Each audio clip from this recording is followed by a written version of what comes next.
Here we are given this function sin x minus root 3 cos x plus 1. And this function is defined from all real to some s. Okay, what exactly is this s? If this is an onto function. What is onto? So let's say s is something like minus 1 to 1, let's suppose. Then every item in the minus 1 to 1 should have some x mapping this function to this one. Right. There should be some x in R that will give f of x a value between every item in minus 1 to 1, that is onto. Okay, so we have sin x and root 3 cos x. Let us try and convert this into a single function. We have root 3 and what we'll do, this we have 1 sin x and root 3 cos x. If we divide by 2, both the ones, and multiply. So for example, sin x minus root 3 cos x.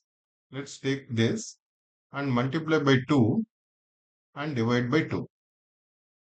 Okay, why we are doing this? Because we notice some root 3 by 2 and 1 by 2.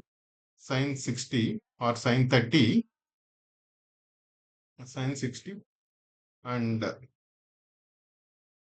cos 60. Sin A cos B, cos A sin B. Something like this. Okay, what is half? Half is cos 60 sin x minus sin 60 cos x. Okay, sin A cos B minus cos A sin B.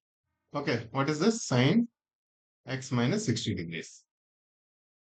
We are trying to get this one. We are trying to convert this into a single sine curve. Okay, this becomes this one, then this becomes 2 sine x minus 60. Okay, so we are defining this function from R. So x can be anything.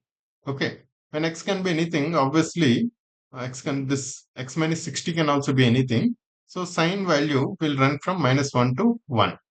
Right, what that means? 2 sine x minus 60 will run from minus 2 to 2. Right, now minus 2 less than or equal to 2 sine x minus 60 will be less than or equal to 2. So obviously if you are doing plus 1, we will do plus 1 here also, here also. What does that mean? This entire expression will lie between minus 2 plus 1, which is minus 1, and 2 plus 1, which is 3, and both are inclusive. Right, this is not open bracket, this should be closed bracket, because this thing sine is actually minus 1 less than or equal to sin x less than or equal to 1. There is equality here, so the equality will get carried forward. Right, so what does that mean?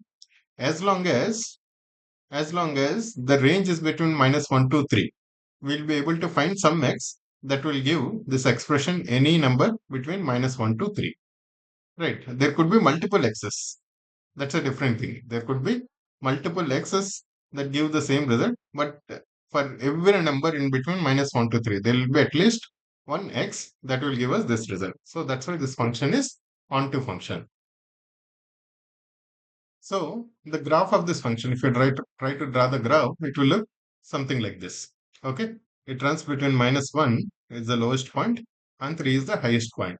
So for every point, let's say we want something like 2.5. 2.5, there will be some x that will give this 2.5. In fact, there are multiple x's that will give multiple values of x that will give this 2.5 or 1.1 if you want. Then also you'll be able to find. So that means as when you define this function f from R to minus 1 to 3, right? Then this function is onto. Onto means whatever minus 1 to 3, there will always be some x which you will be able to find, which will map all the numbers between minus 1 to 3. That is onto function, right? So the range is minus 1 to 3 of this function. The range of this function is minus 1 to 3. So for this has to be onto, this s should be minus 1 to 3. That is the correct answer.